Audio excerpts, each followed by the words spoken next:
کاتێک سەرۆک ترامپ مانگی ڕابردوو چاوی بە ئەمیری قەتەرکەوت پەیوەندیەکەی زۆر بەباشی وەسف کرد. ئێمە دۆستین، ئێمە ناڕاستەوخۆ بۆ ماوەیەکی درێژ دۆست بووینە. ئەوە جۆرە ڕاوێژێکە کە بۆ ماوەیەکی درێژ هەردوو هاوپەیمان بەکاریان هێناوە. هەر بۆیە بۆ گەلێک کەس جگای سەرسوورمان بوو کاتێک ترامپ لە تویتری خۆی سێشەممە پشتیوانی خۆی بۆ چەندین وڵاتی عەرەبی دەربڕی کە قەتەر بەلاوە بنێن. وەزیری دەرەوەی سعودی سێشەممە پشتیوانی لەم هەنگاوەی بە دژی قەتەر کرد و چونکە ئەو وڵاتە پەیوەندی لەگەڵ ئێرانی هەیە.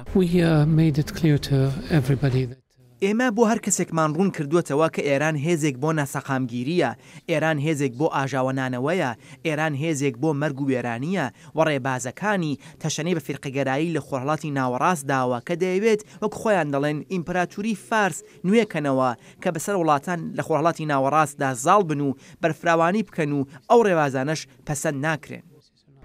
هەروەها ئەو بڕیارە کاردانەوەی گەورەی بۆ ئەمریکا هەیە چونکە قەتەر میوانداری 11,000 سەربازی ئەمریکا لە بنکەی ئاسمانەکەی دەکات کە بۆ شەڕی دژی داعش گرنگن، وەک ئاندریاس کریک دەڵێت کە یارمەتی بە مەشق پێدانی هێزەکانی چەکداری قەتەر دەکات.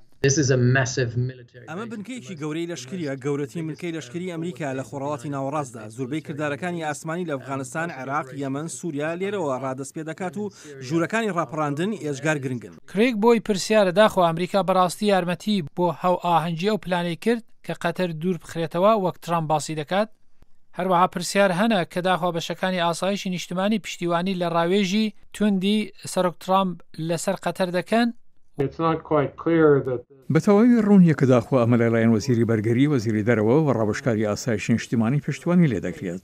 پێم پێویستە بڕێک پشومانە سەرخۆ بێت. لە لەدوانێکدا بۆ دەنجی ئەمریکا و تەبێژی وەزارەتی بەرگری باسی کرد کە جیاوازی بیر لە نێو وڵاتانی عەرەبیدا هەیە.